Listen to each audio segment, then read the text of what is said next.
الحمد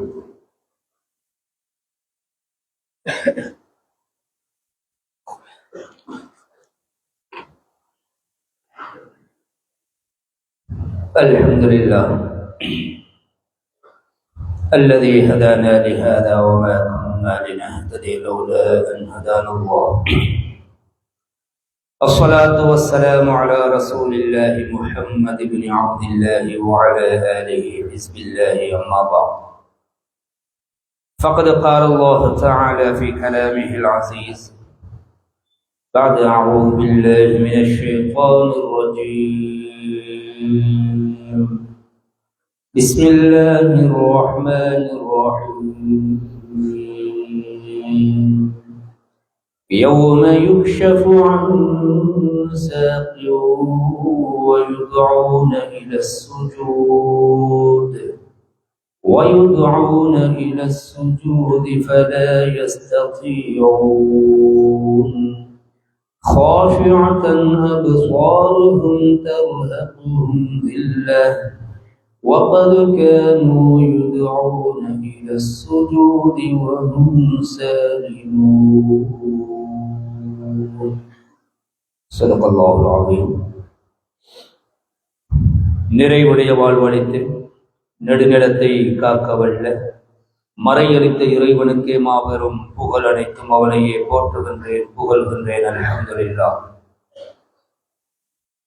சத்தியத்தின் தூதர், சன்மார்க்கத்தின் போதகர், சாந்தி மார்க்கம் ஏந்தி வந்த ஸல்லல்லாஹு அலைஹி வஸல்லம் அவர்கள் மீதிலும், சன்மார்க்கத்தின் சாம்ராஜ்யத்தை கட்டி எழுப்புவதற்காக வேண்டி தங்களின் உயிர்களை எல்லாம் கற்களாக பாவித்த அன்னவர்களுடைய உத்தம தோழர்களாகிய சஹாபாக்கள், அவர்களை தேர்ந்த தாபிஊன்கள், கயாமத்துடைய நாள் வரும் வரைக்கும் யாரெல்லாம் உத்தம நபி ஸல்லல்லாஹு அலைஹி வஸல்லம் அவர்கள் கொண்டு வந்த உன்னதமான தீனை அதன் உண்மையான வடிவிலே பின்பற்றி வாழ்வார்களோ அத்துணை நல்லவர்கள் மீதிலும் அல்லாஹ் சுப்ஹானஹு வ தஆலாவுடைய சாந்தியும் சமாதானமும் என்றென்றும் உண்டாவதாக. புனித ஜுமாவுடைய கடமையை நிறைவேற்றுவதற்காக வேண்டி தூய்மையான உள்ளங்களுடன் இஅ்திகாஃபுடைய நிய்யத்துடன் குறித்த நேரத்திலே இறைவனின் இல்லத்திலே ஒன்று குழுமி இருக்கும் அல்லாஹ்வின் நல்லடியார்களே, அன்பார்ந்த இஸ்லாமிய வாலிப நெஞ்சங்கள், எம்மை படைத்து பரிபாலித்துக் கொண்டிருக்கும் எல்லாம் வல்ல ஏகநாயன் அல்லாஹ் சுப்ஹானஹு வ தஆலாவை அனுதினமும் பயந்து, விசேடமாக நாம் தனிமையில் இருக்கின்ற சந்தர்ப்பங்களிலும் அல்லாஹ் சுப்ஹானஹு வ தஆலாவை அஞ்சி பயந்து பணிந்து தக்வாவை கடைபிடித்து நடந்து கொள்ளுமாறு முதற்க நடிகனுக்கும் அப்பால் உங்களுக்கும் அந்த தக்வாவை கொண்டு வன்மையாக வசியத்து செய்கிறேன். நசீஹத் எனும் நல்லுபதேசம் கூறிக்கொள்கிறேன். அன்பார்ந்த இஸ்லாமிய சகோதரர்களே, நாம் இருந்து கொண்டிருக்கின்ற இந்த மாதம் இஸ்லாத்தில் 4 புனிதத்துவம் பெறுகின்ற விசேஷமான மாதங்களில் ஒன்றாகிய புனித ரஜபுடைய மாதத்திலே நாம் அமர்ந்திருக்கிறோம். ரஜப் என்று வந்தாலே அறிஞர் பெருமக்களுடைய அதிகமானவர்களுடைய கருத்துப்படி இஸ்லாமிய வரலாற்றில் பொன்னெழுத்துக்களால் பொறிக்கப்பட்ட ஹதரத் ரசூலுல்லாஹி ஸல்லல்லாஹு அலைஹி வஸல்லம் அவர்கள் இராப் பயணம், விண்வெளி யாத்திரை மேற்கொண்ட மாதம் அது ரஜபுடைய மாதமாக இருந்து கொண்டிருக்கிறது. அந்த பயணத்திலே பைகம்பர் ஸல்லல்லாஹு அலைஹி வஸல்லம் அவர்களுக்கு கிடைக்கப்பட்ட மாபெரும் பரிசு, இந்த உம்மத்திற்கு கிடைக்கப்பட்ட மிகப்பெரிய வெகுமதி தொழுகை பரிசாக கிடைக்கப்பெற்ற மாதத்திலே நாம் அமர்ந்து கொண்டிருக்கிறோம். எனவே அந்த தொழுகையும் அந்த மிஅராஜோடு சம்பந்தப்பட்ட ஒரு சில விடயங்களும் இந்த சந்தர்ப்பத்திலே ஞாபகப்படுத்தப்பட்டால் அது ரொம்ப பொருத்தமாக இருக்கும் என்ற காரணத்தினாலே அதோடு சம்பந்தப்பட்ட சில விடயங்களை நாம் இந்த ஹுதுபாவிலே பார்ப்போம். கண்ணியமான கனவான்களே, அன்பார்ந்த இஸ்லாமிய சகோதரர்களே, தொழுகை ஏனைய கடமைகளை எல்லாம் விட மிக முக்கியமான இஸ்லாத்தின் 50 கடமைகளில் 2வது இடத்தை வகிக்கக்கூடிய ஒரு கடமையாக இருந்து கொண்டிருப்பதை நாம் அறிந்திருக்கிறோம். இஸ்லாம் என்ற கோட்டை வாசல் ஷஹாதத்துடைய கலிமாவென்றால் அந்த இஸ்லாத்தின் தூண்கள், அதிலே மிக பிரதானமான ஒரு தூண் தான் இந்த தொழுகை. அது மாத்திரமல்ல, பொதுவாக அல்லாஹ் சுப்ஹானஹு வ தஆலாவால் அவனை ஏற்றுக்கொண்ட முஸ்லிம்களுக்கு விதியாக்கப்பட்ட முதல் கடமையும் தொழுகைதான். எப்பொழுது ஷஹாதத்துடைய கலிமாவை மொழிந்து இஸ்லாத்தின் கோட்டைக்குள்ளே ஒரு மனிதன் கால் எடுத்து வைக்கிறான், அடுத்த நிமிடம் அவனை நோக்கி விதியாக்கப்படுகின்ற மிக முக்கியமான, மிக உன்னதமான, மிக பொறுப்பான ஒரு கடமை தொழுகையாக இருந்து கொண்டிருக்கிறது. அவ்வளுமா ஃபரதல்லாஹு ஸலாஹ், அல்லாஹ் சுப்ஹானஹு வ தஆலா இந்த பூமிக்கு மேலால் கடமையாக்கிய முதல் கடமை தொழுகைதான். அது மாத்திரமல்ல, மௌத்தானதற்கு பின்னால் மனிதன் விசாரிக்கப்படுகின்ற முதல் அமலும் தொழுகை பற்றியதுதான். அவ்வளுமா யுஹாஸபு பிஹில் அப்து மின் அமலி, ஒரு மனிதன் தனக்கு விதியாக்கப்பட்ட கடமைகளில் முதலாவது விசாரிக்கப்படக்கூடிய கடமையும் யுஹாஸபு அன் ஸலாத்தி, தன் தொழுகையை பற்றித்தான் அவன் விசாரிக்கப்படுவான். அது சீராகினால் ஏனைய எல்லா அமல்களும் சீராகிவிடும். அதிலே சொதப்பி விட்டான் என்றால், அதை சீர்கெட்டு போய்விடும் என்றால், ஃபக்கது ஹாப வ ஹஸிர, அவன் நாசமடைந்து விட்டான், அவன் நஷ்டமடைந்து விட்டான் என்று ஹதரத் ரசூலுல்லாஹி ஸல்லல்லாஹு அலைஹி வஸல்லம் அவர்கள் சுட்டி காட்டினார். அவனுடைய ஏனைய எல்லா அமல்களும் தொழுகைக்கு பின்னால் தான். ஒரு மனிதனை பார்த்து சொல்ல முடியாது அவர் மிக நல்ல மனிதன், அதிகமாக சதக்கா செய்வார், அதிகமான நல்ல கர்மங்களில் ஈடுபடுவார், ஆனால் மனிதன் கொஞ்சம் தொழுகையில் தான் பொடுபோக்கு என்றால் அவரை சிறந்த மனிதன் என்று இஸ்லாம் ஒரு நாளும் எதிர்பார்க்காது. அருமை நாயகம் ஸல்லல்லாஹு அலைஹி வஸல்லம் அவருடைய எல்லா ஏனைய கடமைகளுக்கு முன்னால் முதலில் விசாரிக்கப்படுவது தொழுகைதான். அது சீராகினால்தான் அடுத்த எல்லா கடமைகளும் சீராகும். அது சீர்கெட்டு விட்டால் எல்லாமே சீர்கெட்டு போய்விடும் என்ற கருத்தை ஹஜ்ரத் ரசூலுல்லாஹி ஸல்லல்லாஹு அலைஹி வஸல்லம் அவர்கள் சொல்லி காட்டினார். அது மாத்திரமல்ல, وَإِنَّهَا آخِرُ وَصِيَّةٍ أَوْصَى بِهَا النَّبِيُّ صلى الله عليه وسلم أُمَّتَهُ. இந்த உலகத்திலே தன்னுடைய இறுதி மூச்சை விட்டுக் கொண்டிருந்த இறை தூதர் ஸல்லல்லாஹு அலைஹி வஸல்லம் அவர்கள் இறுதியாகவும் உறுதியாகவும் இந்த அகிலத்தாரை, தன்னுடைய உம்மத்தினரை பார்த்து கடைசியாக விட்டு சென்ற இரண்டு செய்திகள், இரண்டு மெசேஜ்கள். அதிலே ஒன்று கடைசியாக தொழுகையைத்தான். இத்தகுல்லாஹ ஃபிஸ்ஸலா, அல்லாஹ்வை நீங்கள் தொழுகையுடைய விடயத்தில் பயந்து கொள்ளுங்கள். அஸ்ஸலா அஸ்ஸலா, தொழுகையை பாதுகாத்துக் கொள்ளுங்கள், தொழுகையை பேணிக் கொள்ளுங்கள் என்பதுதான் அருமை நாயகம் ஸல்லல்லாஹு அலைஹி வஸல்லம் அவர்கள். இதற்கு பின்னால் நபிமார்கள் வரமாட்டார்கள், இதற்கு பின்னால் ரசூல்மார்கள் அனுப்பப்பட மாட்டார்கள். வஹீயுடைய கதவு மூடப்பட போகிறது. கியாமத்து நாள் வரைக்கும் இனி நபிமாரோ ரசூல்மார்களோ வரமாட்டார்கள். அத்துணை பேருக்கும் முற்றுப்புள்ளியாக நான் வந்து என் இறுதி மூச்சை விட்டுக் கொண்டிருக்கிறேன், இன்னும் ஒரு சில வினாடிகளில் இந்த உலகத்தை விட்டு பிரிய போகிறேன் என்று தீர்மானித்த பைகம்பர் ஸல்லல்லாஹு அலைஹி வஸல்லம் முழு உலக மக்களுக்கும் கியாமத்து பரியந்தம் வருகின்ற, பிறக்கின்ற, தோன்றுகின்ற அத்துணை பேருக்கும் ஒட்டுமொத்தமாக இறுதியாகவும் உறுதியாகவும் அவர்கள் சொன்னது தொழுகையுடைய விடயத்தில் அல்லாஹ்வை பயந்து கொள்ளுங்கள் என்றால் அது எவ்வளவு பெரிய ஒரு வசியத்தாக, ஒரு புத்திமதியாக, ஒரு நல்லுபதேசமாக இருக்கிறது என்பதை நாம் சிந்திக்க கடமைப்பட்டிருக்கிறோம். கண்ணியமான கனவான்களே, அன்பார்ந்த இஸ்லாமிய சகோதரர்களே, அது மாத்திரமல்ல, இந்த தொழுகையுடைய அஹம்மியத்து, முக்கியத்துவங்களை பற்றி எழுதுகின்ற பொழுது எல்லா கடமைகளையும் அல்லாஹ் சுப்ஹானஹு வ தஆலா வானவர் கோமான் ஜிப்ரீல் அலைஹி ஸலாத்து வஸ்ஸலாம் அவர்களை இந்த மண்ணுலகுக்கு மேலால் அனுப்பி மாநபி ஸல்லல்லாஹு அலைஹி வஸல்லம் அவர்களுக்கு கற்றுக் கொடுக்கிறான், விதியாக்குறான். தொழுகை என்று வருகின்ற பொழுது அந்த தொழுகையை விதியாக்குவதற்கு அல்லாஹ் ஒரு புதுவிதமான ஒரு முறையை கையாளுகிறான். அதுதான் மிஅராஜுடைய பயணத்தை அல்லாஹ் சுப்ஹானஹு வ தஆலா உருவாக்கி சிதறத்துல் முன்தஹா என்ற அதி அற்புதமான இடத்தையும் தாண்டி அல்லாஹ்வுடைய அரிஷுக்குள்ளே, தர்பாருக்குள்ளே ஹஜ்ரத் ரசூலுல்லாஹி ஸல்லல்லாஹு அலைஹி வஸல்லம் அவர்களை தனியாக வரவழைத்து, எந்த அளவுக்கு என்றால் ஜிப்ரீல் அலைஹிஸ்ஸலாத்து வஸ்ஸலாம் அவர்களுக்கு கூட நுழைய முடியாத அவ்வளவு அந்தஸ்தும் மகத்துவமும் மாண்புகளும் நிறைந்த அந்த அரிஷுக்குள்ளே அருமை நாயகம் ஸல்லல்லாஹு அலைஹி வஸல்லம் அவர்களை தன் பக்கத்திலே அழைத்து, தன் அருகாமையில் அழைத்து, தனக்கு நெருக்கமாக வரவழைத்து அந்த கடமையை கொடுப்பதின் மூலம் எதை உணர்த்துகிறான் என்றால், என் நெருக்கம் உங்களுக்கு வேண்டுமானாலும் இந்த தொழுகையின் மூலம் நீங்கள் என்னை நெருங்கிக் கொள்ளலாம். எப்படி, எவ்வளவு இறுக்கமாக நெருக்கமாக நாயகம் ஸல்லல்லாஹு அலைஹி வஸல்லம், முஹம்மது ஸல்லல்லாஹு அலைஹி வஸல்லம் என் பக்கத்திலே வந்து அந்த தொழுகையை தன் கையால் பரிசாக பெற்றார்களோ, என்னை நெருங்க நினைப்பவர்கள் எல்லாம் வஸ்ஜுது வக்தரிப், சுஜூது செய்து என்னை நெருங்கிக் கொள்ளுங்கள். அக்ரபுமா யகூனுல் அப்து மிர் ரப்பி வஹுவ சாஜித். சொன்னார்கள் நாயகம் ஸல்லல்லாஹு அலைஹி வஸல்லம், இந்த உலகத்திலே ஒரு மனிதன் அல்லாஹ்வை நெருங்க வேண்டுமாக இருந்தால், நெருங்கக்கூடிய ஒரு இடத்தில் இருப்பதாக இருந்தால், அது அவன் தன் ரப்பை சுஜூது செய்கின்ற இடத்தில் இருக்கும் பொழுதுதான் என்பதை ஏந்தல் நபி ஸல்லல்லாஹு அலைஹி வஸல்லம் மிக தெளிவாக சுட்டி காட்டினார். ஒரு கவிஞர் சொல்லுகிறார், எனக்கு கிடைக்கப்பட்டிருக்கின்ற ரப்பு, என்னை உருவாக்கிய அந்த மகா வல்லவன், அவன் எப்படிப்பட்டவன் தெரியுமா? அவனை சந்திக்க தீர்மானித்தால் ஒரு மனிதன், அந்த முடிவை யார் எந்த அடியான் சந்திக்க வேண்டும் என்று விரும்புகிறானோ அவனுடைய கையிலே கொடுத்து விடுகிறான்.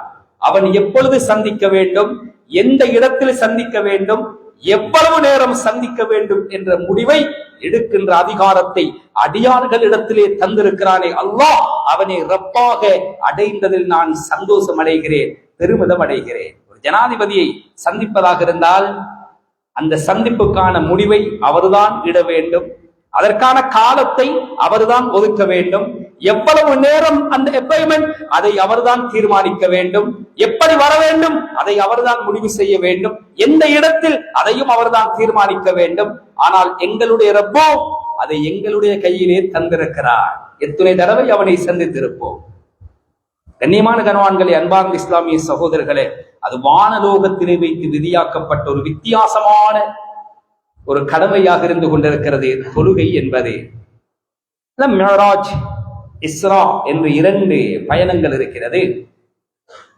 மஸ்ஜிதுல் ஹராமில் இருந்து பைத்துல் முகத்தஸ் வரைக்கும் ஹஜ்ரத் ஸல்லல்லாஹு அலைஹி வஸல்லம் ஒரே இரவிலே சுப்ஹானல்லதி அஸ்ரா பி அப்திஹி லைலம் மினல் மஸ்ஜிதில் ஹராம் இலல் மஸ்ஜிதில் அக்ஸா என்ற அந்த சூரத்துல் இஸ்ராவுடைய முதல் வசனத்திலே மஸ்ஜிதுல் ஹராமில் இருந்து பைத்துல் முகத்தஸுக்கு ஒரே இரவிலே இராப்பயணம் அழைத்து சென்ற அந்த மகா கிருபையாளர், அந்த அல்லாஹ் மகா தூயவன் என்ற அந்த வசனத்தின் மூலம் அல்லாஹ் சுப்ஹானஹு வ தஆலா அந்த பரிசுத்தமான அந்த பயணத்தை பற்றி பேசுகிறார். கண்ணியமான கனவான்களே, அன்பார்ந்த இஸ்லாமிய சகோதரர்களே, இந்த நுபுவத்துடைய பயணம் 11 வருடங்களும் 6 மாதம் நடந்து கொண்டிருக்கின்ற பொழுது, ஹிஜ்ரத்துக்கு ஒரு சில மாதங்களுக்கு முன்னால் தான் இந்த பயணம் ஏற்பாடு செய்யப்படுகிறது. என்றால் நுபுவத்துடைய 23 வருட கால பிரிவை சரியாக 2ஆக பிரித்தால் 11.5 வருடத்தில் அந்த பயணம் ஏற்பாடு செய்யப்பட்டிருக்கிறது. அந்த பயணம் ஆரம்பித்த இடம் மஸ்ஜிதுல் ஹராம். இந்த உலகத்தின் சரியாக நடுப்பகுதியிலே அந்த இடம் அமைந்திருக்கிறது. அந்த பயணம் ஆரம்பித்த நேரம் இரவில் நடுப்பகுதி, நடு நிசியிலே, இராத்திரியிலே, லைலம் மினல் மஸ்ஜிதில் ஹராம், இரவிலே அந்த பயணம் நடந்திருக்கிறது. அந்த 2ஐ சரிபாதியாக பிரித்தால் நடுப்பாதியிலே அந்த பயணம் நடந்திருக்கிறது. இரவின் நடுப்பகுதி, பூமியின் மத்திய பகுதி, நுபுவத்துடைய அந்த நடுப்பகுதி, இப்படி எல்லாவற்றிலும் மஸ்தியம் வகிக்கிற அந்த பயணத்தை பற்றி அல்லாஹ் குர்ஆனிலே பிரஸ்தாபிக்கின்ற பொழுது 30 ஜுஸுகள் கொண்ட அந்த அல் குர்ஆனின் 15வது ஜுஸுவிலே அந்த பயணத்தை பற்றி பேசுகிறார். கண்ணியமான கனவான்களே, அன்பார்ந்த இஸ்லாமிய சகோதரர்களே, திரும்ப மஸ்ஜிதுல் அக்ஸாவில் இருந்து 7 வானமும் தாண்டி போன பயணம், அதற்கு பெயர் மிஅராஜ். ஒன்று இஸ்ரா, அது ஹரம் மக்காவில் இருந்து பைத்துல் முகத்தஸ் வரைக்கும் போகும் பயணம். அந்த பைத்துல் முகத்தஸில் இருந்து புராக்குடைய வாகனத்திலே 7 வானம் தாண்டி போனார்களே, அதற்கு பெயர் மிஅராஜ். 5 எழுத்துக்கள் கொண்ட ஒரு பதம். அதிலே முதல் எழுத்து மீம், இது முஹம்மதை குறிக்கிறதே, உலமாக்கள் எழுதுகிறார். 2வது எழுத்து ஐன், இது உரூஜ் ஃபிஸ் ஸமா, வானத்திலே ஏறுவதை குறிக்கிறது. முதல் எழுத்து மீம் முஹம்மது நபி ஸல்லல்லாஹு அலைஹி வஸல்லம் அவர்களை குறிக்கிறது. 2வது எழுத்து ஐன், இது அரஜ என்றால் வானத்தில் ஏறுவதற்கு சொல்லப்படுகின்ற ஒரு அரபி பதம், அதை குறிக்கிறது. 3வது எழுத்து ரா, இது ரஜபுடைய மாதத்தை குறிக்கிறது. 4வது எழுத்து அலிஃப், இது அல்லாஹ்வை குறிக்கிறது. 5வது எழுத்து ஜீம், இது ஜிப்ரீல் அலைஹிஸ்ஸலாம் அவர்களை குறிக்கிறது. என்றால் முஹம்மது ஸல்லல்லாஹு அலைஹி வஸல்லம் அவர்கள் ரஜபுடைய மாதத்திலே ஜிப்ரீல் அலைஹிஸ்ஸலாத்து வஸலாம் அவர்களோடு அல்லாஹ்வை சந்திப்பதற்காக அவனுடைய தர்பாருக்கு ரஜபுடைய மாதத்திலே வானத்திலே ஏறினார்கள் என்ற அந்த ஒட்டுமொத்தமான பயணத்துடைய சாராம்சத்தையும் இந்த 5 எழுத்துக்களால் உள்ளடக்க பெற்ற அந்த மியராஜ் என்ற பதத்துக்குள்ளே அல்லாஹ் சுருக்கி வைத்திருக்கிறான் என்ற ஒரு ஆச்சரியமான கருத்தை தெளிவுபடுத்துகிறார்கள். அங்கு போகும் பொழுது சாதாரணமாக போகவில்லை. ஹஜ்ரத் ஸல்லல்லாஹு அலைஹி வஸல்லம் அவர்களுக்கென்ற ஒரு சத்திர சிகிச்சை மேற்கொள்ளப்படுகிறது. ஜிப்ரீல் அலைஹிஸ்ஸலாத்து வஸலாம் அவர்களின் மூலமாக நபியுடைய முபாரக்கான நெஞ்சம் 2ஆக பிளக்கப்படுகிறது. இது நபியுடைய காலத்தில் 2வது நடைபெற்ற சத்திர சிகிச்சை. ஹலீமா நாயகி அவர்களிடத்திலே சிறு குழந்தையில் ஸல்லல்லாஹு அலைஹி வஸல்லம் வளருகின்ற பொழுது ஒரு ஆபரேஷன் நடக்கிறது. இது மியராஜுக்கு போகும் பொழுது 2வதான ஒரு சத்திர சிகிச்சை அது நடக்கப்பெறுகிறது. அந்த கல்புக்கு ஒரு வகையான சக்தியை கொடுத்துதான் அல்லாஹ் சுப்ஹானஹு வ தஆலா புராக் என்ற வாகனம், அது பருக்கு என்ற பதத்திலிருந்து வந்திருக்கிறது. பருக்கு என்றால் அரபியிலே மின்னலுக்கு சொல்வதே. நாம் வேகத்தை மட்டும் படுத்தும் பொழுது மின் வேகம் என்று சொல்லுகிறோமே, மின்னல் வேகம் என்று சொல்லுகிறோமே, அவ்வளவு வேகமாக ஒரே ராத்திரியிலே 7 வானத்தையும் தாண்டி அற்புதமான ஒரு ஆச்சரியமான ஒரு பயணம். அதைத்தான் அல்லாஹ் ஆச்சரியக்குரியான சுப்ஹானல்லாஹி அஸ்ரா பி அப்திஹி லைலம் மினல் மஸ்ஜித் என்று அந்த ஆயத்தை ஆரம்பிக்கின்ற பொழுதே ஆச்சரியக்குறியோடு ஆரம்பிக்கிறான்.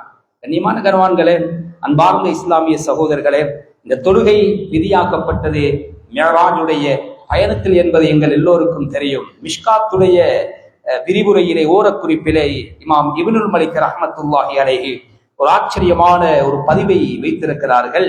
அது அல்லாஹ் சுப்ஹானஹு வ தஆலாவை சந்திக்க ஜிப்ரீல் அலைஹிஸ்ஸலாத்து வஸலாம் அவர்களோடு ஹஜ்ரத் ஸல்லல்லாஹு அலைஹி வஸல்லம் அவர்கள் சித்ரத்துல் முன்தஹாவை அடைந்ததற்கு பின்னால், யா ரசூலல்லாஹ், இதற்கு அப்பால் உங்களுக்கு மாத்திரம்தான் அனுமதி, நீங்கள் தாராளமாக நுழையலாம் என்று சொல்லுகின்ற பொழுது ஸல்லல்லாஹு அலைஹி வஸல்லம் அவர்கள் திடுக்கிடுகிறார்கள். என்ன ஜிப்ரீலே, முன்ன பின்ன தெரியாத இடத்திற்கு கொண்டு வந்து என்னை தனிமையிலே விட்டு விடுவதா? இல்லை யா ரசூலல்லாஹ், அல்லாஹுவை சந்திப்பதற்காக, அவனுடைய நெருக்கத்தை பெறுவதற்காக உங்களுக்கு மாத்திரம்தான் அனுமதி, நீங்கள் தைரியமாக நீங்கள் உள்ளே செல்லுங்கள் என்று ஜிப்ரீல் அலைஹிஸ்ஸலாம் அவர்கள் வழி அனுப்புகின்ற பொழுது ஹஜ்ரத் ஸல்லல்லாஹு அலைஹி வஸல்லம் மெதுவாக தன்னுடைய பாதணிகளை கலட்டிவிட்டு உள்ளே கால் எடுத்து வைக்கின்ற பொழுது உள்ளே இருந்த சப்தம் வருகிறது. படைத்த ரப்புல் ஆலமீனுடைய அந்த வார்த்தைகள் வெளிவருகிறது. அந்த ஸ்லீப்பரை கலட்டாமல் ஸ்லீப்பரோடு வர வேண்டும். தாயிஃபிலே அடிபடுகின்ற பொழுது அந்த இரத்தத்தினால் ஊறிப்போன அந்த ஸ்லீப்பருக்கு அல்லாஹ் கொடுக்கின்ற அந்தஸ்தையும் மதிப்பையும் பாருங்கள். இந்த மேராஜுடைய பயணம் தாயிஃபிலே அடிபட்டு சரியாக 1 மாதத்திலே ஹஜ்ரத் ஸல்லல்லாஹு அலைஹி வஸல்லம் அவர்களை ஆறுதல் படுத்துகின்ற விதத்திலே தான் இந்த பயணம் உருவாக்கப்பட்டிருக்கிறது. மெதுவாக அந்த பாதணிகளை கலட்டும் பொழுது பாதணியோடு உள்ளே வாருங்கள் என்று சொல்லப்படுகிறது. ஸல்லல்லாஹு அலைஹி வஸல்லம் உள்ளே நுழைய வேண்டும். நுழைகின்ற பொழுது ஏதாவது சொல்லிக் கொண்டு போக வேண்டுமே. யாரையாவது நாம் முதலில் சந்திக்கின்ற பொழுது முஸ்லிம்கள் சலாம் சொல்லுவோம். காலையிலே ஒரு நேரமாக இருந்தால் அதற்கு ஆங்கிலத்திலே குட் மார்னிங் என்று சொல்லுவார்கள். பகலைக்கு ஒன்றை சொல்லுவார்கள், இரவைக்கு ஒன்றை சொல்லுவார்கள். யாராவது சந்திக்கின்ற பொழுது அவரவருடைய பாஷையில் சம்பிரதாயப்படி தமிழிலே அதற்கு முகமன் என்று சொல்லுவோம். முகமன், நாம் சலாம் என்று சொல்லுகிறோம். அந்த அல்லாஹ்வை சந்திக்கும் பொழுது ஏதாவது சொல்லிக் கொண்டு போக வேண்டுமே. சலாம் சொல்லுவதா? அஸ்ஸலாமு அலைக்கும் யா அல்லாஹ் என்று சலாமுக்கே சொந்தக்காரனுக்கே சலாமா? ஸல்லல்லாஹு அலைஹி வஸல்லம் அவர்கள் பாவித்த வார்த்தைகள் எழுதப்படுகிறது. அத்தஹியாத்துல் முபாரகாத்து ஸலவாத்து தய்யிபாத்து லில்லாஹ். கண்ணியமான கனவான்கள், அன்பார்ந்த இஸ்லாமிய சகோதரர்களே, அத்தஹியாத் என்றால் ஒரு மனிதன் நாவினால் செய்கின்ற எல்லா வணக்கங்களையும் குறிக்கும். கலிமாவை மொழிவதாக இருந்தாலும், குர்ஆன் ஓதுவதாக இருந்தாலும், திக்ர் செய்வதாக இருந்தாலும், ஒரு மனிதன் செய்கின்ற இபாதத்துகளை கூட்டி கழிச்சு பார்த்தால் அது 3 அம்சங்களின் மூலம் தான் அது பிரதிபலிக்கும்.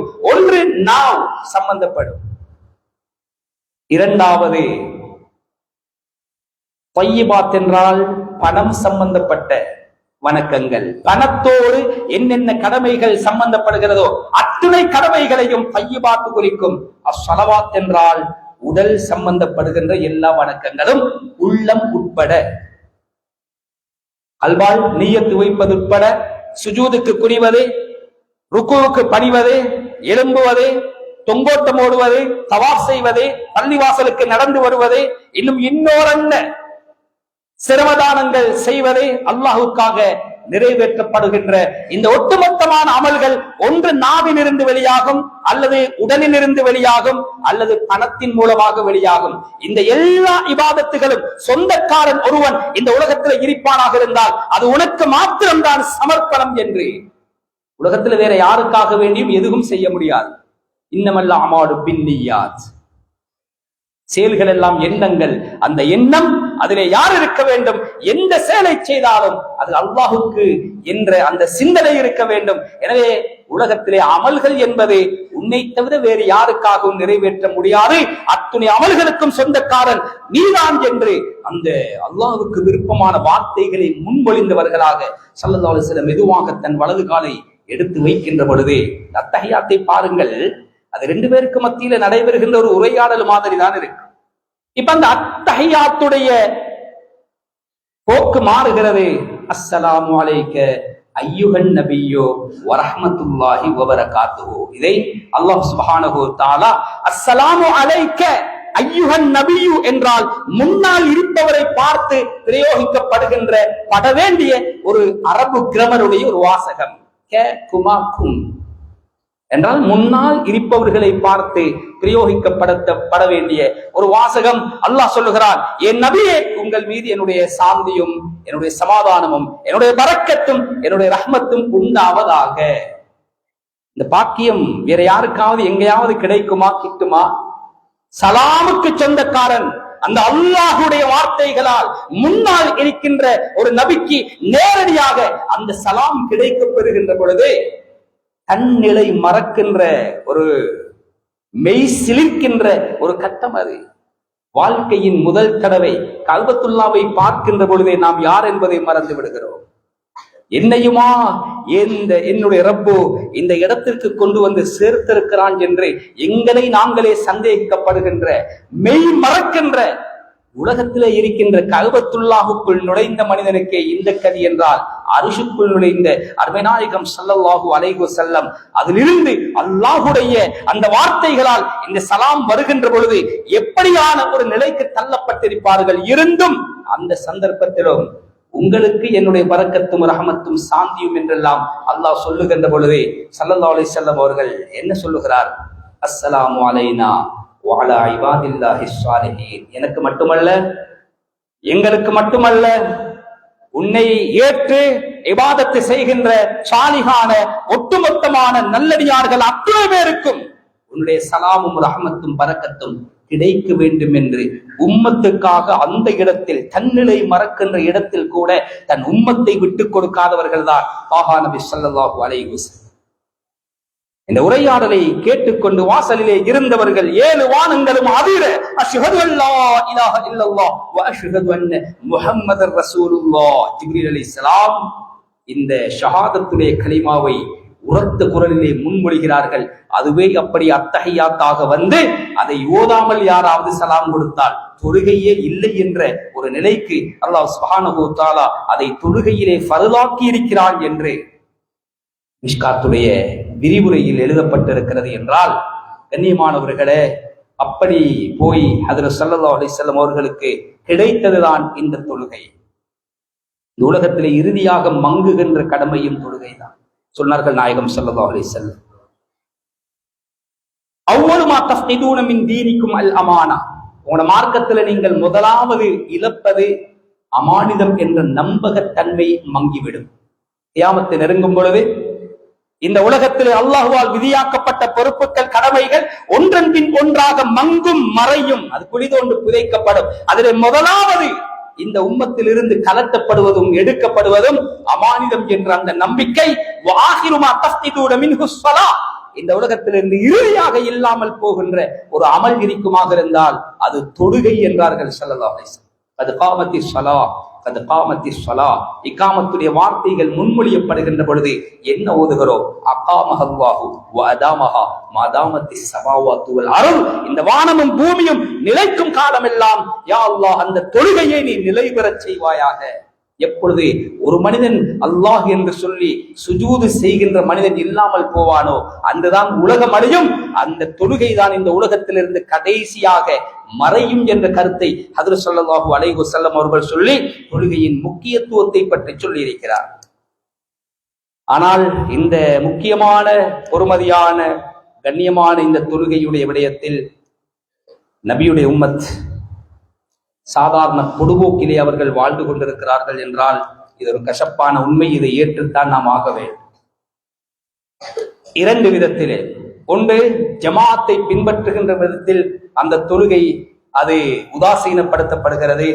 அடுத்தது அடியோடு அந்த தொழுகையை ஜமாத்துடனும் கிடையாது, தனிமையிலும் கிடையாது, அப்படியே அதை முழுக்க விட்டு விடுகின்ற அதிகமான மனிதர்கள் வாழுகின்ற ஒரு பயங்கரமான காலத்திலே நாம் வாழ்ந்து கொண்டிருக்கிறோம். அல்லாஹ் பாதுகாக்க வேண்டும். கண்ணியமானவர்களே, தொழுகையை விட்டவனுக்கும் இஸ்லாத்திற்கும் எந்த தொடர்பும் கிடையாது, எந்த விதமான தொடர்பும் கிடையாது. வஅகீமுஸ் ஸலாத் வலா தகூனு மினல் முஷ்ரிக்கீன்.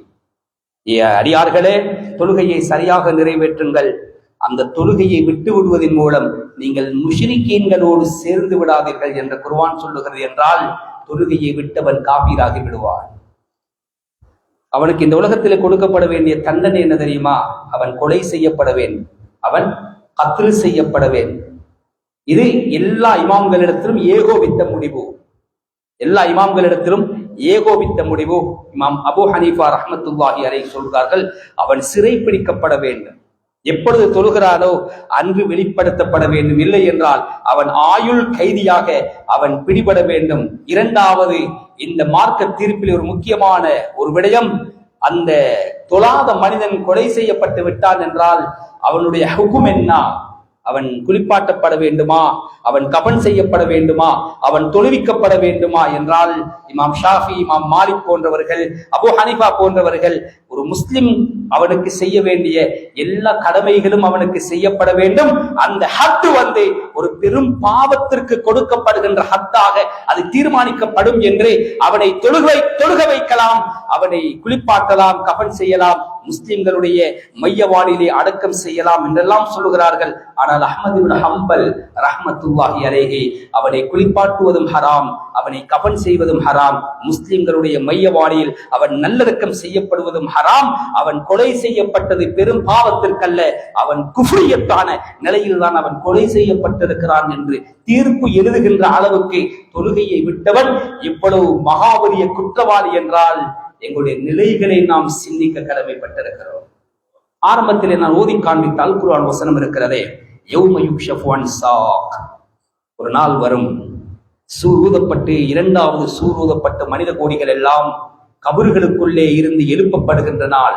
வஇதன் நுஃபூஸு ஸுவ்விஜத், இறந்த உடல்கள் எல்லாம் மண்ணுக்குள்ளே புதைக்கப்பட்டிருக்கும் பொழுது சுவர்க்கவாதிகளுடைய ஆத்மா இல்லியூன் என்ற இடத்திலிருந்தும் நரகவாதிகளுடைய ஆத்மா 7 பூமிக்கு கீழால் நரகத்தின் அவர பாதாளத்தில் இருக்கின்ற சிஜ்ஜீன் என்ற இடத்திலிருந்தும் அந்த ரூகுகள் அப்படியே பறந்து அந்தந்த உடம்போடு சேர்க்கப்படுகின்ற நாள் என்று குர்ஆன் சொல்லுகிறது.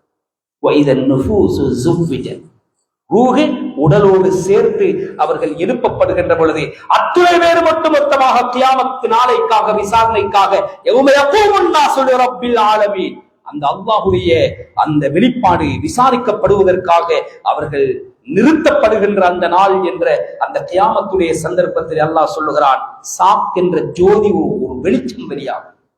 மலக்குமார்கள் சொல்லுவார்கள், இதோ ரப்பு ஆஜராகிறான், எல்லோரும் அணிவகுத்து நின்று சுஜூதிலே விழுந்து விடுங்கள். அந்த நாளில் மலக்குமார்களும் அல்லாஹும் அணிவகுத்து வருவார்கள் விசாரணைக்காக வேண்டி. அல்லாஹுக்கு முன்னால் நின்றே ஆக வேண்டும். எல்லோரும் சுஜூதில் இருங்கள், இதோ சாக்கென்ற ஜோதி தோன்றிவிட்டது என்று ஒரு அழைப்பாளர் அறைகூவி அழைக்கின்ற பொழுதே சில பேருக்கு சுஜூதி செய்ய முடியாது. முதுகுகள் வளையாது, சக்தி பெற மாட்டார்கள். அவர்களுடைய பார்வை வெட்கத்திலே கீழ் நோக்கி இருக்கும். அவர்களுடைய முகங்களில் கேவலம் சூழ்ந்து கொள்ளும். எல்லோரும் பார்த்து விடுவார், என்னடா ரப்புடைய பிரகாசம் வருகிறதே, சுஜூதி செய்யுங்கள் என்று சொல்லுகின்ற பொழுது இவர்கள் சுஜூதி செய்யாமல் இருக்கிறார்களே. அல்லாஹ் ரீசன் சொல்லுகிறான் ஆயத்துடைய முடிவிலே, வக்கது கானூ யுதுஊன இல ஸுஜூத் வஹும் சாலிமூன். திடகாத்திரமான உடம்பு, தெம்பான ஆரோக்கியமான சரீரம், சுகம், ஆஃபியத், ஆரோக்கியம் எல்லாம் இருந்தது. ஹய்யால ஸலாஹ், தொழுகைக்கு விரைந்து வாருங்கள், ஹய்யாலல் ஃபலாஹ், வெற்றிக்கு விரைந்து வாருங்கள் என்ற சங்கநாதம் செவிகளை தொட்டும் கூட ஆஃபியத்தோடு எழுந்து நடந்து பாய்ந்து வருகின்ற அந்த திடகாத்திரம் இருந்தும் கூட அவர்கள் அந்த தொழுகைக்காக வேண்டி வராதவர்கள். இந்த இடத்திலே தஃசீருடைய உலமாக்கள் வக்கது கானூ யுக்மரூன பிஸ்ஸுஜூத் என்று அல்லாஹ் சொல்லவில்லை. வாங்க சொல்லிட்டு இருந்த இடத்திலிருந்து நீங்க தொழுது கொள்ளுங்கள் என்று ஏவப்படவில்லை. தொழுகைக்காக அழைக்கப்பட்டார், தொழுகைக்காக அழைக்கப்பட்டார். எந்த இடத்தில் தொழ வேண்டுமோ அங்கு வந்து தொழ வேண்டும். உங்களில் யாராவது கியாமத்துடைய நாளையில் அல்லாஹ்வை ஒரு உண்மையான முஸ்லீமாக சந்திக்க ஆசைப்பட்டால் 5 நேர தொழுகைகளை அதற்குரிய அழைப்பு எங்கு இருந்து விடப்படுகிறதோ அந்த மஸ்ஜிதுக்கு வந்து நிறைவேற்றுங்கள் என்றார்கள் ஹஜ்ரத் ஸல்லல்லாஹு அலைஹி வஸல்லம். என்னோட ஒரு பிள்ளைய பாடசாலைக்கு சேர்க்கணும், என்னோட ஒரு பிள்ளைய ஒரு ஸ்கூலுக்கு சேர்க்க வேண்டும். நேர்முக பரீட்சைக்கான டேட்டும் நேரமும் தரப்பட்டு இருக்கிறது. டாக்குமெண்ட்ஸ் எல்லாம் சரியாக எடுத்து வைத்திருக்கிறோம். காலுக்கு மேல காலை போட்டு வீட்டில இருந்து பிரின்சிபல்ட நம்பர் எடுத்து, ஓளுக்கு சார் எல்லாத்தையும் நான் வாட்ஸ்அப் பண்ணிருக்கிறேன், எனக்கு கொஞ்சம் வர கிடைக்கல, அதை பார்த்து செஞ்சு போட்டுங்களேன் என்ற அந்த ஸ்கூல் பிரவேசம் அந்த குழந்தைக்கு கிடைக்குமா? அந்த அதிபர் அந்த வாப்பட முகத்துல காரி துப்ப மாட்டாரா? ஆனால் கேட்டிருந்த அத்துணை டாக்குமெண்ட்ஸும் சரி, என்னென்ன ஆவணங்கள் வேண்டுமோ அனைத்தையும் தயாரித்தால் எனக்கு கொஞ்சம் வந்து கொள்ள வசதி கிடையாது, நான் வீட்டிலிருந்தே உங்களுக்கு வாட்ஸ்அப் பண்ணுகிறேன் என்று சொன்னால் கேவலம் உலகத்தில் ஒரு சாதாரண ஒரு பாடசாலை நுழைவுச்சீட்டு கூட கிடைக்காது என்றால், வீட்டில இருந்து கொண்டு அல்லாஹ்வுடைய அழைப்புக்கு நாம் தொழுது விட்டு சொர்க்கத்தின் சாவியை எதிர்பார்த்தால் அது எப்படி சாத்தியமாகும்? நான் தொழாதவர்களை பற்றி பேசவில்லை, தொழுபவர்களை பற்றி தான் பேசுகிறேன். அஸ்ஸலாத்து மிஃப்தாஹுல் ஜன்னah, தொழுகை சின்ன புள்ள கேட்டாலும் சொல்லும். சுவர்க்கத்தின் திறவுகோல் எது? தொழுகை. தொழுகையை ஏன் திறவுகோல் கூப்பிட்டார்கள் ஸல்லல்லாஹு அலைஹி வஸல்லம்? திறவுகோல் என்பது பல பற்களை கொண்டது. சில நேரம் பூட்டு சரியாக இருக்கும், ஒரே மாதிரியான பூட்டு, ஆனால் சாவி எல்லாத்தையும் போட்டு திறக்க முடியாது. அதுல சின்ன பல் ஒன்று டிஃபரெண்ட் ஆக இருந்தால், வித்தியாசமாக இருந்தால் அந்த சாவி அந்த பூட்டை திறக்காது. பற்கள் அப்படியே கச்சிதமாக அமைய வேண்டும். அப்படி இல்லை என்றால் அது போன்ற சாவி அச்சடித்து அதே மாதிரி சாவி கட் பண்ணினால் தான் அந்த பூட்டை அந்த சாவி திறக்கும் என்றால், தொழுகைக்கும் பல பற்கள் இருக்கிறதே. அதில் ஆக பிரதானமான பற்களில் ஒன்று இமாம் ஜமாத்தை பேரி தொழுவது. கண்ணியமான கணவான்களே, அன்பார்ந்த இஸ்லாமிய சகோதரர்கள், வீடுகளிலே தொழுதால் ஏற்படுகின்ற விளைவுகளில் ஒன்று என்ன தெரியுமா? கிபிலா 100க்கு 100 யாருடைய வீட்டிலே இருக்கிறது? எத்துணை பேர் கிபிலா பார்க்கின்ற தகுதி வாய்ந்த உலமாக்களை கொண்டு வந்து, சரியாக வானசாஸ்திரம் படித்தவர்களை கொண்டு வந்து அந்த கிபிலாவை பார்த்து வைத்திருக்கிறோம். சூரத்துல் ஃபாத்திஹாவிலே ஏதாவது முன்ன பின்ன இருந்தால் இமாம் தலையில் அது போய் சேர்ந்துடும். நாங்கள் வருகிறோம், இமாம் ருக்கூல இருக்கிறார், அவர் தலையை தூக்க முன்னால அல்லாஹ் அக்பர் தக்பீரை கட்டி சின்னோரு தாமதிப்பை இருந்து அவர் தலையை தூக்க முன்னால ருக்குவுக்கு போனாலும் அந்த சுஜூது கவுண்ட் ஆகிரும் என்று சொன்னாங்க ஸல்லல்லாஹு அலைஹி வஸல்லம். இப்ப ஃபாத்தி ஓதல்ல யார சொல், இமாம் ஓதினது அவருக்கு சேர்ந்து. சுப்ஹானல்லாஹ். கண்ணியமான கணவான்களே, அன்பார்ந்த இஸ்லாமிய சகோதரர்களே, ஒரு குருடன் வருகிறார், யா ரசூலல்லாஹ், நான் பிறவி குருடன், என் வீட்டுக்கும் மஸ்ஜிதுக்கும் ரொம்ப தொலை தூரம், என்னை அழைத்து வந்து என்னை உதவி செய்து பள்ளி வாசலுக்கு கொண்டு வந்து சேர்க்கின்ற உதவியாளர் எனக்கு யாரும் இல்லை. இடையில ஓநாய்கள் போன்ற பயங்கரமான மனிதனுக்கு தீங்கிழைக்கின்ற மிருக நடமாட்டங்கள் கூட வேறு இருக்கிறது. எனக்கு வீட்டிலே தொழுது கொள்வதற்கு அனுமதி இருக்கிறதா? ஸல்லல்லாஹு அலைஹி வஸல்லம் அவர்களிடத்தில் கேட்கப்பட்ட ஃபத்வா முஸ்லிம் ஷரீஃபுடைய ரிவாயத். ஸல்லல்லாஹு அலைஹி வஸல்லம் அந்த கேள்வியை யோசித்துக் கொண்டிருக்கின்ற பொழுது எதிர்த்தொரு கேள்வி கேட்கிறார்கள். ஹல் தஸ்மஉன் நிதா, பாங்கு சத்தம் உன் செவிகளில் விழுகிறதா? நாம் யா ரசூலல்லாஹ், அப்படி என்றால் உனக்கு வீட்டிலே தொழுது கொள்வதற்கு அனுமதி தருகின்ற அருகதை எனக்கு கிடையாது, நீ பள்ளிவாசலுக்கு வந்துதான் ஆகணும். யாருக்கு? குருடருக்கு. அல்லாஹ் எங்களை எவ்வளவு கண்ணியமாக வைத்திருக்கிறார், எவ்வளவு விலை மதிப்பற்ற கண் மாணிக்கங்களை தந்திருக்கிறார், நடந்து திரிகின்ற கால்களை தந்திருக்கிறார். 50 வக்து விதியாக்கப்பட்ட தொழுகையில் 5 வரைக்கும் சுருக்கி தந்திருக்கிறார். அந்த 5ஐயும் சரியாக தொழச் சொல்லுங்கள் நபியே. 50 வக்து இருந்து அதை தொழுதிருந்தால் கிடைக்கின்ற மொத்தமான நன்மைகளையும் நான் அவர்களுக்கு தருவேன் என்ற அந்த நன்மாராயத்தையும் உங்கள் உம்மத்திற்கு சொல்லுங்கள் என்றுதான் அல்லாஹ் சொல்லி அனுப்பியிருக்கிறார். ஆரம்பத்தில் 50 வக்து விதியாக்கப்பட்டது என்றால் அரை மணித்தியாலத்திற்கு ஒரு பாங்கு கேட்டிருக்கும். யாராலும் அந்த சக்தியை எங்களுக்கு அதை சுமக்க முடியாது. 5 நேரம் ஒரு தொழுகைக்கு 15 நிமிடம். சுப்ஹானல்லாஹ். உயிர் போனாலும் ஜமாத்தை விடமாட்டேன் என்ற அந்த கோட்பாடு எங்களுக்கு வர வேண்டும். கண்ணியமானவர், ஒரு மிகப்பெரிய ஒரு அப்துல்லாஹ் அல் கவாரி ரஹ்மத்துல்லாஹி அலைஹி, மிகப்பெரிய ஒரு முஹத்திஸ், விருந்தாளிகள் வந்திருந்தார்கள். இஷா தொழுகையை மறந்து விட்டார், ஜமாத்தோடு தொழுவதற்கு மறந்து விட்டார். அந்த காலத்தில் எங்கட காலம் மாதிரி நேரம், கிளாக், வாட்ச், கடிகாரம் எதுவும் கிடையாது. ஜமாத்து முடிந்து விட்டது, தப்பி விட்டது, தவறி விட்டது. முழு பகதாது சிட்டியையும் தன் குதிரையில் ஏறி எல்லா பள்ளிவாசலுக்கும் போய் போய் தேடுகிறார்கள். எங்கேயாவது ஒரு ஜமாத்து நடக்கிறதா? எங்கேயும் இல்லை. கவலையோடு கை சேதத்தோடு அப்படியே தக்பீர் கட்டி இஷாவுடைய 4 ரக்காத்தையும் தொழுது முடிக்கின்ற பொழுது அந்த ஹதீஸ் அவர்களை உறுத்தி கொண்டே இருக்கிறது. தனிய தொழுவதை விட ஜமாத்தோடு தொழுகின்ற தொழுகை 27 மடங்கு லாபம் உள்ளது. என்ன வேலை பார்த்தார்கள் என்றால், இப்படியாவது அந்த நன்மை அடைந்து கொள்ளலாமா என்ற நியத்திலே 27 தடவை இஷாவை திருப்பி திருப்பி தொழுகிறார்.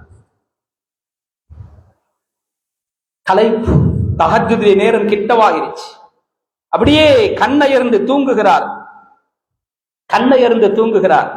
இஷாவை ஜமாத்தோடு தொழுதவர்கள் குதிரையிலே ஒரு 200 மீட்டர் முன்னால வேகமாக ஓடிக்கொண்டிருக்கிறார்கள்.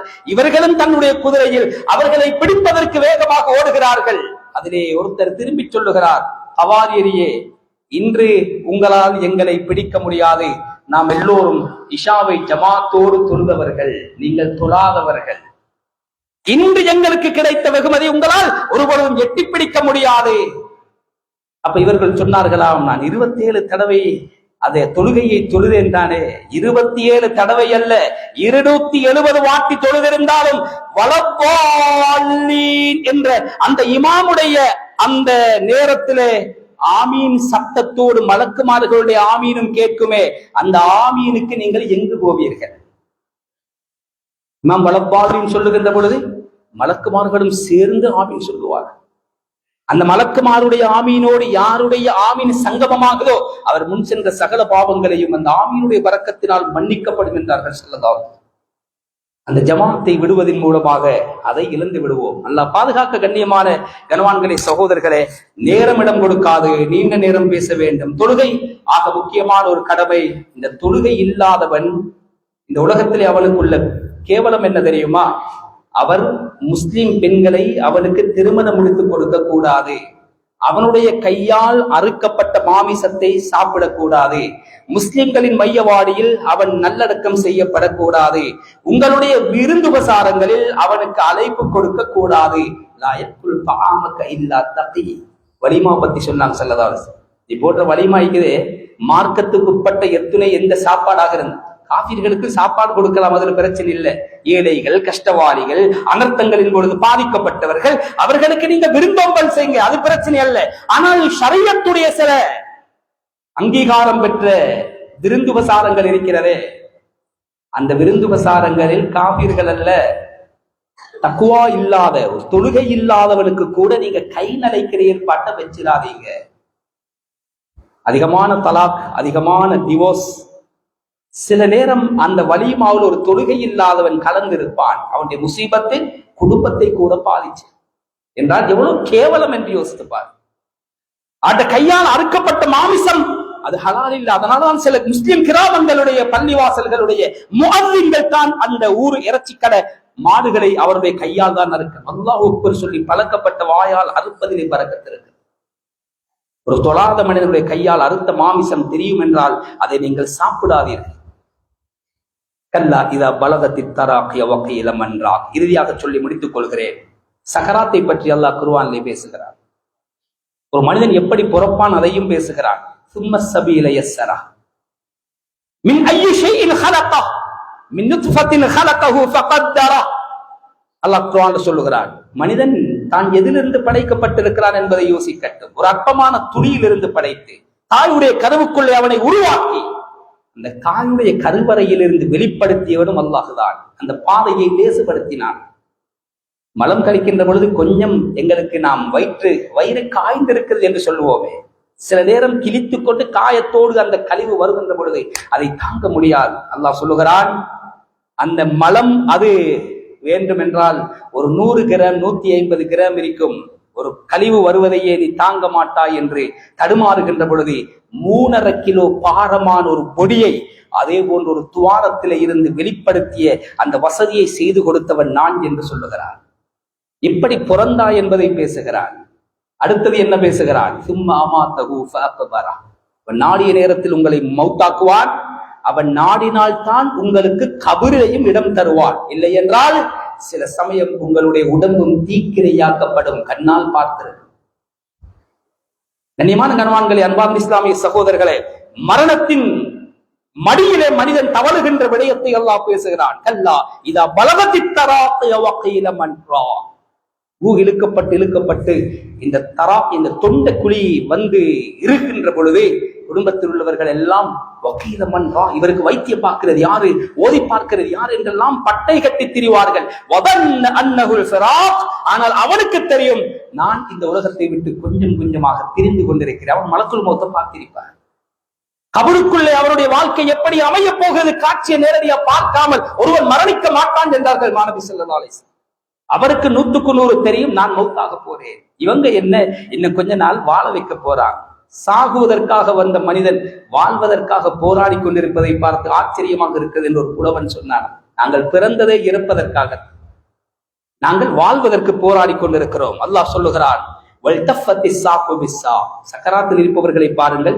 ஒரு கெண்டை கால், சாக் என்பது கரண்டை காலுக்கும் முட்டங்காலுக்கும் இடையில் உள்ள அந்த பகுதி ஒன்றோடு ஒன்று முருகிக் கொள்ளுமாம். சக்கராத் ரொம்ப பயங்கரமான கட்டம். மலக்குல் மௌத் அவரோடு போராடி கொண்டிருப்பார், அவருடைய ரூஹை கலட்டி கொண்டிருப்பார்.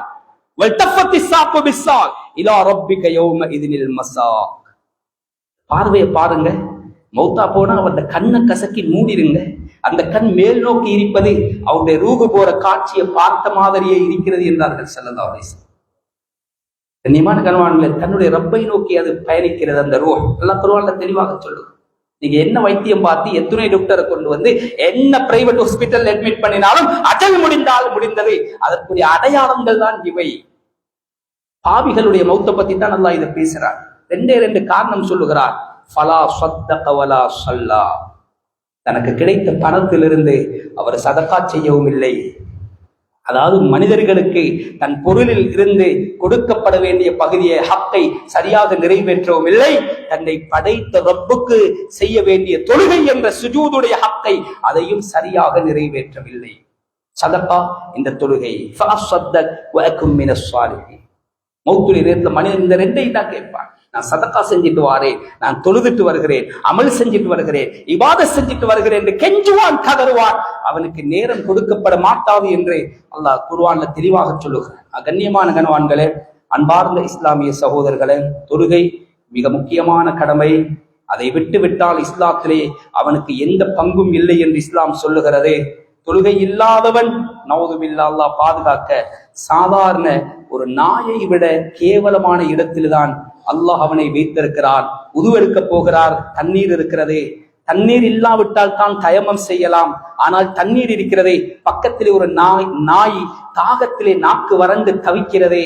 கொஞ்சம் தண்ணீர் கொடுக்காவிட்டாலும் செத்து போயிடும் என்ற ஒரு நிலைக்கு வந்திருக்கிறது என்றால், இப்ப இவன் அந்த தண்ணீரை நாய்க்கு கொடுத்தால் உதுவெடுக்க தண்ணீர் இல்லாமல் போய்விடும். இஸ்லாம் சொல்லுதே, உதுவெடுக்க தண்ணீர் இல்லாட்டியும் பரவாயில்ல, அந்த வாய் பேச முடியாத அந்த நாயாக இருந்தாலும் அதற்கு நீ தண்ணீரை கொடுத்துட்டு இழந்த தண்ணீருக்காக நீ தயமம் செய்து தொழு.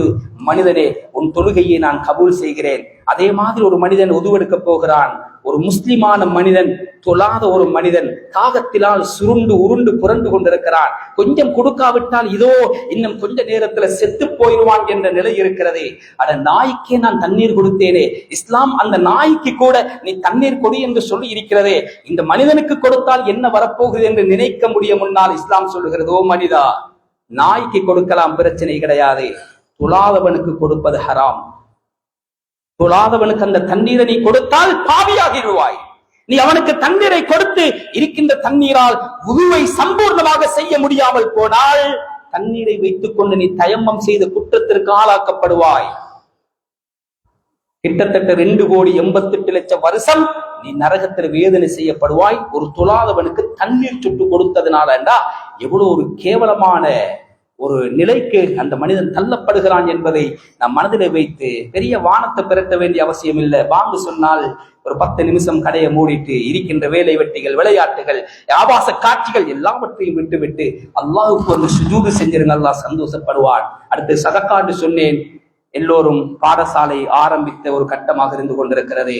அதிகமான ஏழை குழந்தைகள் அந்த புத்தகங்களை, பேக, தன்னுடைய காலுக்கு போட வேண்டிய சப்பாத்துகளை வாங்கி கொடுப்பதற்கு வசதி இல்லாதவர்களாகவும், ஆங்காங்கே நாடளாவிய ரீதியிலே அனர்த்தங்கள் என்று எல்லா மக்களுக்கும் பெரியோரு பாரி ஒரு செலவு வந்த இந்த இக்கட்டான கட்டத்தில் கூட இந்த அழகான கிராமம் தனவந்தர்கள் முன்னால வந்து நிர்வாகம் ஒரு ஏற்பாட்டை செய்து கொண்டிருக்கிறதே, அந்த குழந்தைகளை சந்தோஷப்படுத்துங்க, அல்லாஹ் எங்களை சந்தோஷப்படுத்துவான். முடியுமான சதகாக்களையும் நீங்கள் கொடுத்து தொழுகையிலேயும் பேணுதலாக இருந்து வருகின்ற ரமதானையும் அதற்கு முன்னாலே நாம் எங்களை பரிசுத்தமாக்கி அழகான முறையில் அல்லாஹுக்கு பயந்தவர்களாக எங்களுடைய வாழ்க்கையை அமைத்துக் கொள்ள நாம் அனைவர்களும் உறுதி கொள்வோம். அல்லாஹ் சுப்ஹானஹு வ தஆலா அதற்காக நம் அனைவருக்கும் அருள் புரிவானாக.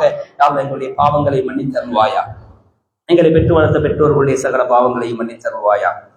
யா அல்லாஹ் எங்கள் குழந்தைகள் எதிர்காலங்களை ஒளிமயமாக்கி வைப்பாயா. யா அல்லாஹ் எங்களுடைய சரீர சுகத்திலே ஆபியத்திலே பறக்க செய்வாயா. கெட்ட பயங்கரமான ஆபத்தான எங்களால் தாங்க முடியாத செலவழிக்க முடியாத நோய்களை விட்டும் ரஹ்மானே எங்களை பாதுகாத்து தருவாயா. யாரெல்லாம் எங்கள் உம்மா வாப்பமார் கபராளிகளாக இருக்கிறார்களோ அத்தனை பேருடைய கபர்களையும் சுவர்க்க பூங்காக்களாக ஆக்கி அருள்வாயா. யா அல்லாஹ் எங்களுடைய நாட்டு நிலைமைகளை சீராக்கி அருள்வாயா. எங்கு பார்த்தாலும் அனர்த்தங்களும் அழிவுகளுமாக இருந்து கொண்டிருக்கிறது. யா அல்லாஹ் இப்படியாக இந்த நாடு ஒரு காலத்தில் இருக்கவில்லை ரஹ்மானே. யா அல்லாஹ் பெரிய அனர்த்தங்களுக்கு முகம் கொடுக்கும் சக்தி இந்த நாட்டுக்கு கிடையாது. நாயரே, நாம் செய்த எல்லா பாவங்களுக்கு முன்னிடத்திலே மன்றாடி தௌபா செய்கிறோம். யா அல்லாஹ் பாரிய அனர்த்தங்களை விட்டு நாட்டையும் நாட்டு மக்களையும் பாதுகாத்து தருவாயா. நாட்டுடைய பொருளாதாரத்தில் பறக்க செய்வாயா. இனங்களுக்கு மத்தியில் ஒற்றுமையை தந்தருள்வாயா. வருகின்ற ரமதானை ஆரோக்கியமாக அடைந்து கொள்ளக்கூடிய நல்ல பாக்கியத்தை இங்க வந்திருக்கக்கூடிய எல்லோருக்கும், எல்லா முஸ்லிம்களுக்கும் நீ தந்தருள்வாயாக. எங்களோட கடைசி முடிவை நல்ல முடிவாக ஆக்கி அருள்வாயாக. ஈமானோடு வாழ்ந்து களிமாவை மொழிந்த நாவோடும் சிரித்த முகத்தோடும் சுவர்க்கத்துடைய காட்சிகளை கண்டு ரசித்த கண்களோடும் இந்த உலகத்தை விட்டு பெறுகின்ற பாக்கியமான மௌத்தை நம் அனைவர்களுக்கு நசீபாக்குவாயாக. துஆக்களை கபூல் செய்து கொள்வாயாக. அல்ஹம்துலில்லாஹி ரப்பில் ஆலமீன்.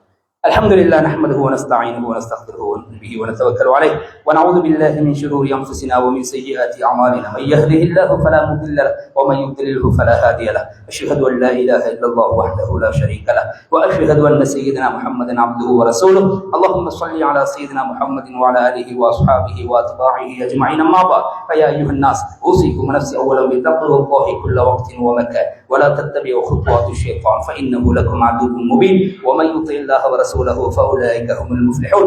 جعلنا الله ممن اتبع حبيب الله صلى الله عليه وسلم.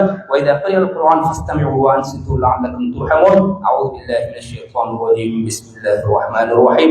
تبارك الذي بيده الملك وهو على كل شيء قدير. بارك الله لنا ولكم بالقرآن العظيم ونفعنا وإياكم بالآيات والذكر الحكيم. استغفر الله لي ولكم ولسائر المسلمين من كل ذنب فاستغفروه إنه هو الغفور الرحيم.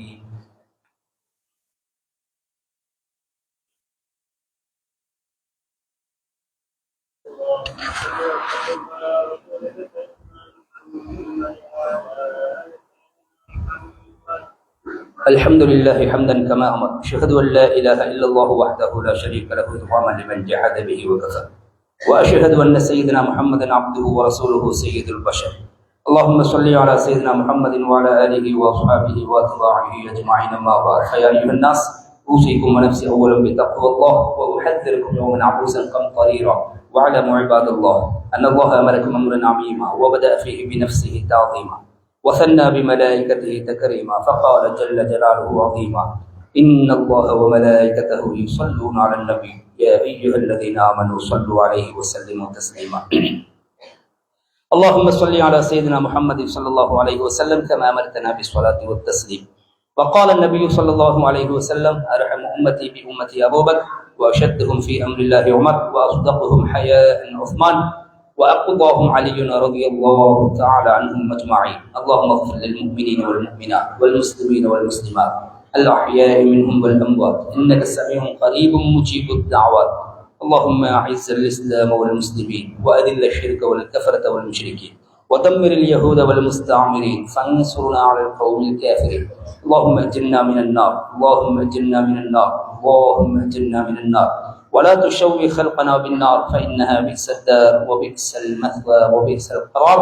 ربنا اغفر لنا ولإخواننا الذين سبقونا بالإيمان ولا تجعل في قلوبنا غلا للذين آمنوا ربنا إنك رؤوف رحيم. عباد الله، إن الله يأمر بالعدل والإحسان وإيتاء ذي القربى وينهى عن الفحشاء والمنكر والبغي يعظكم لعلكم تذكرون. اذكروا الله العظيم الجليل الجبار يذكركم واشكروه يزدكم ولذكر الله أكبر والله يعلم ما تصنعون.